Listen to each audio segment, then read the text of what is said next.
नमस्कार, चार का चक्रव्यूह देख रहे हैं आप। मैं हूं आपके साथ राधिका राज। आज चार के चक्रव्यूह में सबसे पहले बात होगी सपा प्रमुख अखिलेश यादव की, जो अपने ही विवादित बयान को लेकर फंसते नजर आ रहे हैं। दरअसल अखिलेश यादव ने मिल्कीपुर उपचुनाव के बाद चुनाव आयोग की मरने की बात कही है और क्या कुछ कहा है बताएंगे आपको। साथ ही बात होगी महाकुंभ की, जहां अखिलेश यादव ने महाकुंभ को लेकर फिर सरकार को घेरा है, तो क्या कुछ कहा है बताएंगे आपको। फिर बात होगी डिंपल यादव की, जिन्होंने ईसी के खिलाफ अखिलेश यादव के बयान पर बोली डिंपल यादव, आंखें मूंद कर बैठा है चुनाव आयोग। और क्या कुछ कहा है डिंपल यादव ने बताएंगे आपको। और आखिर में बात होगी सीएम योगी के एक्शन की, जहां सीएम योगी ने शराब का दाम बढ़ाने का फैसला लिया है और क्या है पूरा मामला बताएंगे आपको। तो चलिए शुरू करते हैं चार का चक्रव्यूह। पहली खबर सपा प्रमुख से जुड़ी है। दरअसल समाजवादी पार्टी के राष्ट्रीय अध्यक्ष और यूपी के पूर्व सीएम अखिलेश यादव ने मिल्कीपुर उपचुनाव के बाद निर्वाचन आयोग को लेकर टिप्पणी की है। अब वो उसमें ही फंसते नजर आ रहे हैं, जिसके बाद भारतीय जनता पार्टी के नेताओं ने सपा चीफ से माफी की मांग की है।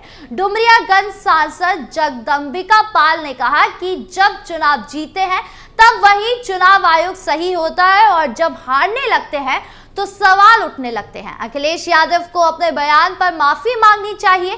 केंद्रीय मंत्री एसपी सिंह बघेल ने अखिलेश को आड़े हाथों लिया। उन्होंने कहा संवैधानिक संस्थाओं के खिलाफ इस तरह की बात नहीं करनी चाहिए।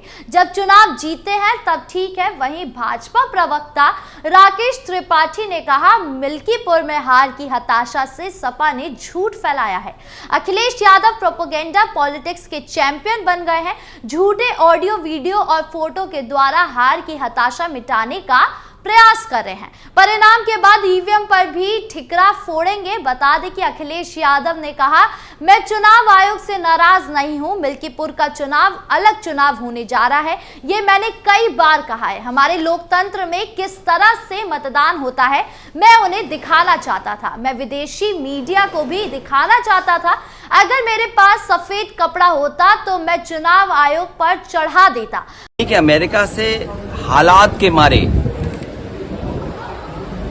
भारतीयों को दासों की तरह बेड़ियों में जकड़कर अमानवीय परिस्थितियों में भारत भेजा गया।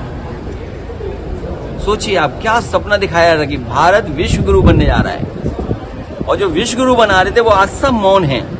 वहां के एसपी को लगातार निर्देश दिए जा रहे थे कि चुनाव कराने वाले जिम्मेदार लोग कौन हैं।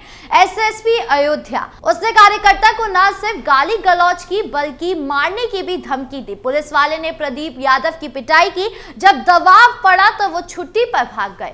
मिल्कीपुर में चुनाव निष्पक्ष नहीं हुआ है, ये वोट का अधिकार भी छीनना चाहते हैं। अब अखिलेश यादव अपने ही बयान को लेकर घिर गए हैं। ऐसे में देखना होगा कि अखिलेश यादव माफी मांगते भी हैं या नहीं। बढ़ते अगली खबर की ओर, जो महाकुंभ से जुड़ी है। दरअसल समाजवादी पार्टी प्रमुख अखिलेश यादव ने अपने सोशल मीडिया के जरिए एक पोस्ट करते हुए महाकुंभ भगदड़ को लेकर प्रतिक्रिया दी है। उन्होंने अपने पोस्ट में एक खबर शेयर की है, जिसमें भगदड़ के दौरान वहां मौजूद रही महिलाओं ने घटना के बारे में बताया है। महिलाओं का कहना है कि हम जिंदा थे, लेकिन सिपाही बोला कि इसे गंगा में बहा दो। अखिलेश यादव ने इस पर प्रतिक्रिया देते हुए कहा जिन पर है बीती दुख वो ही जाने, बाकी सत्ता के दावे तो है फसाने। दरअसल सपा प्रमुख उस घटना को लेकर बीजेपी और योगी सरकार पर लगातार जुबानी हमला कर रहे हैं। उन्होंने सरकार पर मृतकों के आंकड़े छिपाने के साथ ही गायब हुए लोगों के बारे में जानकारी साझा नहीं करने का आरोप लगाया है। अखिलेश ने अपने सोशल मीडिया अकाउंट पर जो खबर शेयर की है, उसमें एक महिला के हवाले से कहा गया है कि पुलिस वाले ने कहा कि गंगा जी में बहा दो, लेकिन हम जिंदा थे। मीडिया रिपोर्ट्स में कई महिलाओं ने विभिन्न दावे किए हैं। सपा प्रमुख ने कहा प्रशासन भी लोगों की मदद नहीं कर रहा है। अपनी आप बीती बताते हुए रिपोर्ट में महिला कह रही है कि हम अपने पति से लड़ झगड़ कर चले गए, लेकिन वहां जाकर भगदड़ में फंस गए। उस भगदड़ में मेरी पायल, बिछिया सब गुम हो गई। किसी तरह से जान बच गई।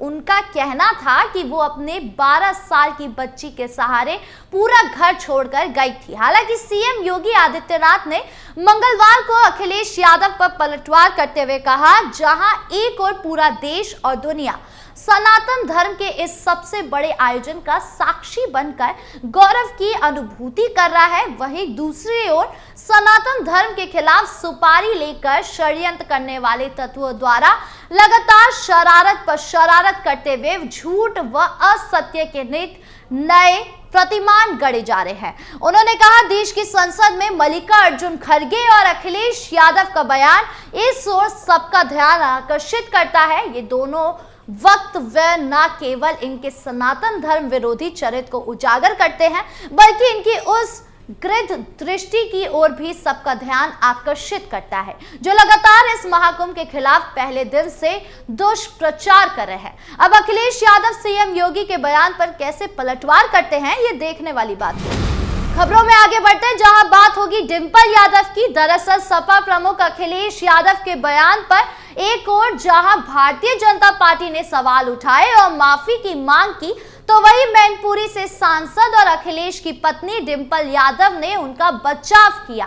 मैनपुरी सांसद ने कहा, चुनाव आयोग ने आंखें मूंद ली है, इसीलिए प्रक्रिया पर सवाल उठा रहे हैं। जिस तरह से मिल्कीपुर में कल चुनाव हुआ और कई शिकायत की गई, लेकिन आयोग आंखें मूंद कर बैठा है। फर्जी वोटिंग कराई गई और बूथ कैप्चरिंग हुई, विजुअल और रिकॉर्डिंग्स हैं। उसके बाद भी अगर चुनाव आयोग कुछ नहीं कर रहा है तो सवाल उठेंगे ही। डिंपल ने आरोप लगाया कि जब से बीजेपी सरकार आई है तब से लोकतांत्रिक व्यवस्था को खत्म किया जा रहा है।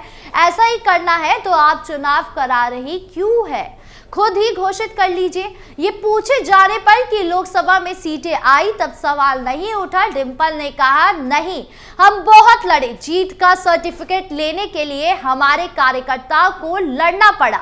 अब डिंपल यादव के बयान पर बीजेपी क्या पलटवार करती है, ये देखने वाली बात होगी। खबरों के अंत में अब बात सीएम योगी की। दरअसल मुख्यमंत्री योगी आदित्यनाथ की अध्यक्षता में उत्तर प्रदेश कैबिनेट बैठक में परिवहन, पर्यटन, मेडिकल एजुकेशन विभाग के 2 प्रस्ताव, गृह, आबकारी, आवास, बेसिक और सदस्य विभाग के 1 यानी कुल 12 प्रस्ताव मंजूर हुए हैं। वहीं इस बैठक में फैसला लिया गया कि अंग्रेजी शराब और बियर की दुकानें लॉटरी सिस्टम से मिलेगी। इस कैबिनेट मंत्री में 2025 और 2026 की आबकारी नीति को मंजूरी दी है। इस सिस्टम से शराब के दाम बढ़ेंगे या नहीं, ये अभी तय नहीं हुआ है। योगी कैबिनेट की मीटिंग में आबकारी नीति समेत 12 प्रस्तावों को मंजूरी दी गई।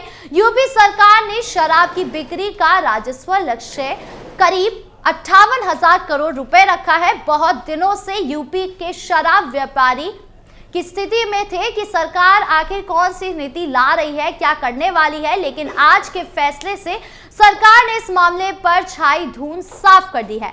यूपी में शराब की दुकानों के मालिक लंबे समय से लाइसेंस नवीनीकरण की मांग कर रहे थे। सरकार ने भी संकेत दिया कि शराब कारोबारियों के लिए नई नीति में कोई बड़ा बदलाव नहीं किया जाएगा। यूपी सीएमओ की तरफ से भी दी गई जानकारी के अनुसार सीएम योगी आदित्यनाथ की अध्यक्षता में आज लखनऊ स्थित उनके सरकारी आवास में मंत्री परिषद की बैठक संपन्न हुई। इस बैठक में प्रदेश के सर्वांगीण विकास एवं जल कल्याण हेतु महत्वपूर्ण निर्णय लिए गए। वहीं यूपी विधानमंडल का बजट सत्र 18 फरवरी से शुरू होगा।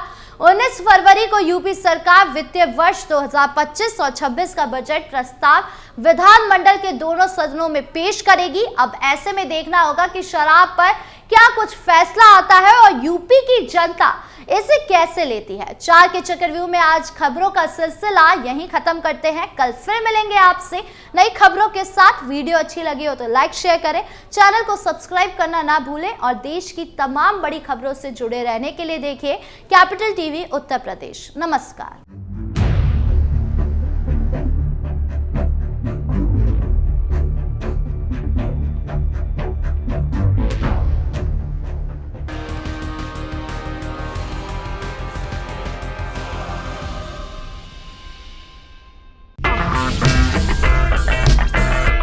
अगर आपको हमारा वीडियो पसंद आया हो तो इसे लाइक करें, हमारे चैनल को सब्सक्राइब करें और हाँ, बेल आइकन दबाना ना भूलें ताकि आप तक हमारे वीडियो की नोटिफिकेशन पहुंचती रहे।